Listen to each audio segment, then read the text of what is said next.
They really thought a sheet cake and a few balloons would buy them a 4-bedroom house in the suburbs.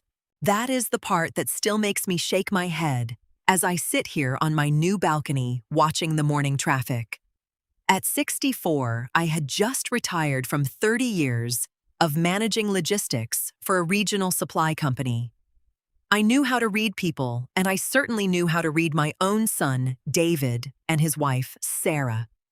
Yet they looked me in the eye at my retirement dinner, the dinner they organized, paid for with my credit card, and hosted at a local Italian restaurant, and thought they were putting the finishing touches on a masterpiece of manipulation. David cleared his throat right after dessert. He leaned across the table, adopting that serious, reasonable tone he always used when he wanted something for nothing. "Mom, we were thinking—" David started glancing at Sarah for support. "Now that you're retired, you don't need all that space. The kids are growing. Sarah and I need room. We thought it would be best if we just took over the house permanently. You can take the guest room downstairs. It makes sense for the family." I wiped my mouth with a napkin, placed it neatly beside my plate, and looked him dead in the eye. "I've already given it away," I replied. His face went completely white. The smug, expectant smile vanished from Sarah's lips, replaced by a slack-jawed stare. 4 days later, David would be calling my estate attorney in an absolute panic, desperate to undo what was already done. But to understand how we arrived at that uncomfortable dinner table, you have to rewind 2 years back to the day I made the mistake of leaving my front door unlocked. It started the way these things always do, with a perfectly reasonable request wrapped in a layer of guilt. My husband, Thomas, passed away 5 years ago. Since then, I had lived alone in our house, keeping the garden tidy and my schedule full. I liked my quiet life. Then David called on a Tuesday evening, sounding frantic. Their landlord was selling their rental house. Rent prices were skyrocketing. They just needed a place to crash for 6 months while they saved up a down payment for their own home. Just 6 months, Mom David pleaded over the phone. We wouldn't ask if we weren't desperate. I agreed. He was my son, after all. 2 weekends later, a moving truck backed into my driveway, unloading not just David, Sarah, and my 2 young grandchildren, but an avalanche of noise, clutter, and chaos. Almost immediately, the dynamic in my home shifted.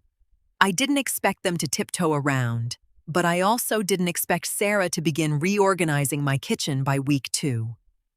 I came downstairs one morning to find my vintage coffee canisters boxed up by the back door, replaced by sleek, minimalist jars she had ordered online. "Yours were just looking a little dated." Penelope Sarah chimed, not even looking up from her phone. "This matches the modern aesthetic so much better." I picked up my boxed canisters, walked right past her, and placed them firmly back on the counter, pushing her new jars aside. "I like my aesthetic just fine," I answered. She offered a tight, patronizing smile. That was the moment I realized they weren't looking for a temporary harbor. They were planning a hostile takeover. By month 4, the real reason they were so comfortable living in my house became glaringly obvious. I was no longer a mother or a homeowner. I was a free utility. Sarah worked part-time from home while David went into an office. Somehow, this translated into me becoming the default babysitter. It didn't start with a conversation. It started with Sarah simply walking out the front door, shouting over her shoulder, running to the gym. "The kids are watching TV, keep an eye on them." At first, I accommodated it. I love my grandchildren. But my days quickly dissolved into making snacks, breaking up toddler fights, and cleaning up spilled juice while Sarah locked herself in the master bedroom, my former bedroom, which I had graciously let them use to focus. One Thursday, I had a long-standing lunch date with my book club. I had my coat on and my purse over my shoulder when Sarah wandered into the kitchen in her yoga pants. "Oh, you're leaving," she frowned. "I have a Zoom call in 10 minutes. I need you to take the kids to the park." I have lunch plans, Sarah. I'll be back around 3, I stated, heading for the door. But I have a call. She huffed, her voice rising. David is at work. Who is going to watch them? You are, I replied smoothly, turning the doorknob. You'll have to reschedule or put them in front of a movie. Enjoy your afternoon. I closed the door behind me, ignoring the indignant gasp. I didn't feel guilty. I felt awake. That was the first time she looked at me not as a helpful grandmother, but as an obstacle in her perfectly paved road. The 6-month mark came and went. Whenever I brought up their house hunt, David would mumble something about interest rates and change the subject. Sarah would suddenly become very busy washing a single spoon. The true breaking point happened on a Tuesday. I had spent the afternoon volunteering at the local library. When I pulled into my driveway, I noticed a junk removal truck pulling away. My stomach tightened. I walked into the living room and stopped cold. My favorite reading chair, a beautifully crafted leather armchair Thomas had bought me for our 20th anniversary, was gone. In its place sat a massive, gray, incredibly ugly sectional sofa. Sarah was fluffing a throw pillow when she noticed me. Surprise, she beamed. The old chair was taking up too much space and it smelled a bit musty. We bought this so the whole family can sit together. The junk guys just took the old stuff away. She had thrown away my chair, without asking, in my own house. I didn't scream. I didn't cry. I pulled out my phone, found the number for the junk removal service printed on the side of the truck I had just passed, and called them. I offered the driver $200 cash to turn around immediately and bring my chair back. 10 minutes later, the truck reversed into the driveway. The men carried my leather chair right back into the living room, setting it exactly where it belonged. Move your sofa, I instructed Sarah, my voice dangerously calm. And if you ever throw away a single item of mine again, you will find your belongings on the front lawn. She stammered, her face flushed with anger and embarrassment. I knew right then the house wasn't big enough for her ambition and my peace. If stealing my space wasn't enough, the financial drain became impossible to ignore. Living with 4 people means utility bills double. The grocery bill triples. At first, David chipped in, but gradually the contributions stopped. He would conveniently forget his wallet when I asked him to pick up milk.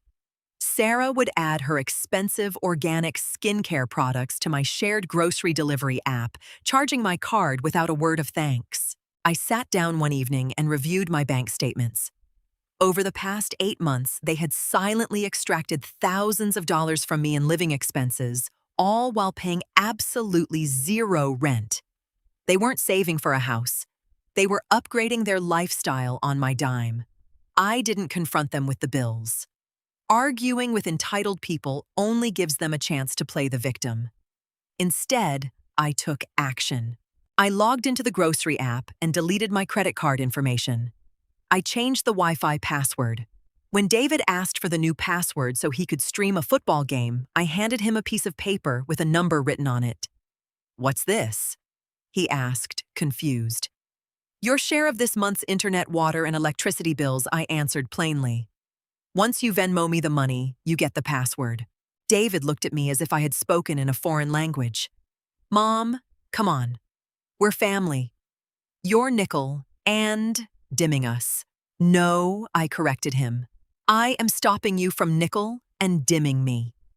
The password changes every 30 days now. He paid it, grumbling the entire time.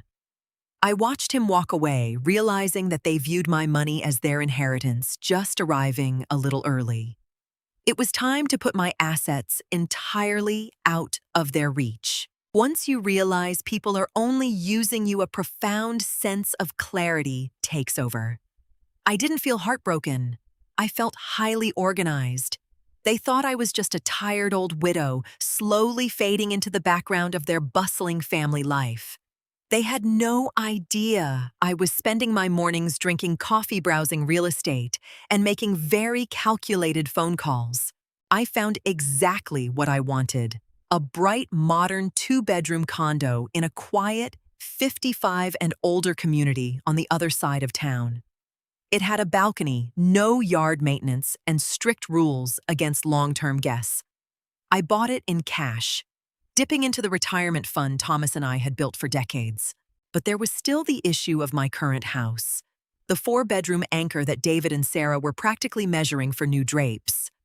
I could have sold it on the open market, but that would involve showings, realtors, and a mess I didn't want to deal with, while living under the same roof as them. Instead, I reached out to a local nonprofit organization that provides transitional housing for military veterans. Thomas was a veteran. We had supported them for years. I met quietly with their director and offered them a deal. I would transfer the deed of the house to their organization entirely free of charge, as a charitable donation provided the transfer date aligned with my retirement. The director was speechless, then overjoyed. We signed the paperwork at my estate planner's office. The deed was transferred. The house officially belonged to the charity effective the first of the month. While Sarah was busy picking out new paint colors for the dining room, I was quietly signing away the very walls she thought she owned. They were planning my funeral while I was planning my freedom. With the paperwork finalized and my new condo secured, I needed to start moving my life out of the house. I had to do it right under their noses. I started boxing up the basement and the attic. I brought empty cardboard boxes into my bedroom and began packing my books, my winter clothes, and my personal files. Sarah actually encouraged me. She walked past my room one afternoon holding a laundry basket and smiled when she saw the stack of taped boxes. Decluttering Penelope. "That's a great idea," she chimed, her tone dripping with fake sweetness. "It's so good to get rid of old junk. It'll make the house feel so much fresher." "Yes," I agreed, taping a box of my favorite porcelain figures. "It's time for a clean slate. Less baggage to carry around." She nodded approvingly, completely missing the double meaning. David was equally oblivious. He was too busy researching riding lawnmowers, assuming he would soon be the master of the half-acre backyard. As my retirement date approached, Sarah took it upon herself to plan a party. She booked a private room at an Italian restaurant and invited my former colleagues. She paraded around the house, talking loudly on the phone about how stressful it was to organize an event for her mother-in-law, making sure everyone knew what a martyr she was. She was buttering me up for the final kill. She thought a plate of chicken parmesan and a cheap toast would be the perfect setup to casually ask for the keys to my life. I let her plan it. I even let her order the cake. I was thoroughly looking forward to dessert. The restaurant was loud, filled with the clinking of glasses and the chatter of 20 people I had worked alongside for 3 decades. I wore a new navy blue dress, drank sparkling water, and enjoyed the evening. I knew it was the last time I would see some of these people, and I wanted to remember them fondly. As the plates were cleared, David tapped his spoon against his water glass. The room quieted down. He stood up, adjusting his collar, looking exactly like a man about to deliver a corporate pitch. "I just want to say a few words about my mother." David began, smiling warmly at the crowd. "She's worked hard her whole life. She's given so much to this family. And as she enters this new phase, Sarah and I are so proud to step up and help her transition into a quieter, easier life." A few people clapped. Sarah wiped a non-existent tear from her eye. I just sat there, my hands folded on my lap. When the speeches ended and the guests began mingling, David and Sarah took their seats on either side of me. The air shifted. The performance was over. The business negotiation was beginning. David leaned in, lowering his voice so the neighboring tables couldn't hear. "Mom, we were thinking, now that you're retired, you don't need all that space. The kids are growing. Sarah and I need room. We thought it would be best if we just took over the house permanently. You can take the guest room downstairs. It makes sense for the family." I looked at him. I looked at Sarah, who was practically vibrating with anticipation. "I've already given it away," I stated, my voice steady and clear. David blinked, leaning back slightly. "What? What do you mean, given it away? I donated the house to the Veterans Housing Trust. The deed was transferred 2 weeks ago. The charity takes official possession next Friday." David's face drained of color, turning a sickly shade of white. Sarah's jaw physically dropped. You can't do that." David stammered, his voice cracking. "I already did," I replied, standing up and smoothing my skirt. "The cake was lovely, David. You have exactly 7 days to pack your things." I didn't stick around to watch the meltdown in the restaurant. I called an Uber and went straight to my new condo, sleeping soundly in a bed that nobody else felt entitled to. The next morning, my phone began ringing at 7 a.m. I let it go to voicemail. By Tuesday, the panic had fully set in. David actually tried to call the attorney who handled the deed transfer for the charity. He left a frantic, threatening voicemail claiming that his mother wasn't in her right mind and that he, as the head of the family, was halting the transaction. The attorney, a sharp, no-nonsense woman I had known for years, simply emailed him a copy of the recorded deed and a politely worded letter confirming that the transaction was irrevocable, completely legal, and finalized. When I finally stopped by the old house on Wednesday to grab my last few boxes, the atmosphere was chaotic. Cardboard boxes were strewn everywhere. Sarah was frantically throwing clothes into suitcases, her face red and puffy. "How could you do this to us?" Sarah shrieked when she saw me in the hallway. "We have nowhere to go. We have kids. You have 2 full-time incomes and you've lived rent-free for 2 years." I answered calmly, picking up a box of my winter coats. "If you have nowhere to go, it is because of your own financial mismanagement, not my lack of generosity." David came out of the kitchen looking exhausted. "Mom, please, just tell the charity we need more time. A few months. The charity is moving 3 homeless veterans into this house on Monday," I stated. "I suggest you keep packing." The locksmith arrives on Friday at noon. I walked out the front door, leaving them standing in the mess they had created for themselves. I didn't feel a drop of guilt. They had to pack up the life they thought they owned, and they had no one to blame but themselves. The locksmith changed the locks on Friday at exactly noon. By then, David and Sarah had scrambled to rent a cramped, overpriced apartment 2 towns over. They left the house in a hurry, leaving behind bags of trash and a profound silence. It has been 3 months since the retirement party. I hired a cleaning crew to prep the old house for the veterans, handed the keys to the charity director, and walked away without looking back. My new condo is wonderful. The morning sun hits my balcony perfectly. I drink my coffee out of my vintage canisters, sit in my favorite leather chair, and read my books without anyone demanding my time or my money. David called me last week. His tone was drastically different, subdued, almost timid. He complained about their new landlord, the lack of space, and how much Sarah hated the commute. He paused, waiting for me to offer a solution, a loan, or an apology. I didn't offer any of those things. "That sounds frustrating, David," I replied evenly. "But you're adults. You'll figure it out." There was a long silence on the line before we exchanged stiff goodbyes. We might rebuild our relationship eventually, but it will be on my terms, with a very clear, impenetrable boundary between his wallet and mine. I am not a victim. I am not a helpless old woman waiting to be pushed into a basement guest room. I am a mother who loved her son enough to give him a place to stay and respected herself enough to know exactly when it was time to lock the door. If there's one thing I've learned from all of this, it's that true family shouldn't treat you like a stepping stone. We spend so much of our lives nurturing our children and giving them everything we have. But sometimes the most necessary thing you can do for them and for yourself is to step back and let them carry their own weight. Generosity without boundaries isn't love.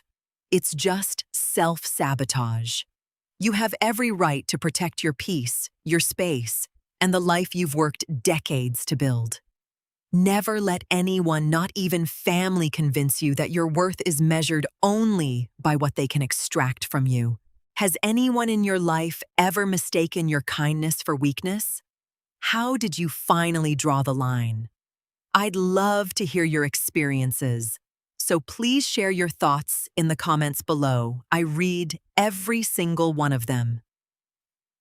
If you enjoyed this story and want to hear more about real people setting boundaries and reclaiming their peace, please hit that like button and subscribe to the channel.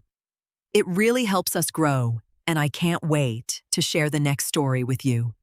Thanks for listening, and take care of yourselves.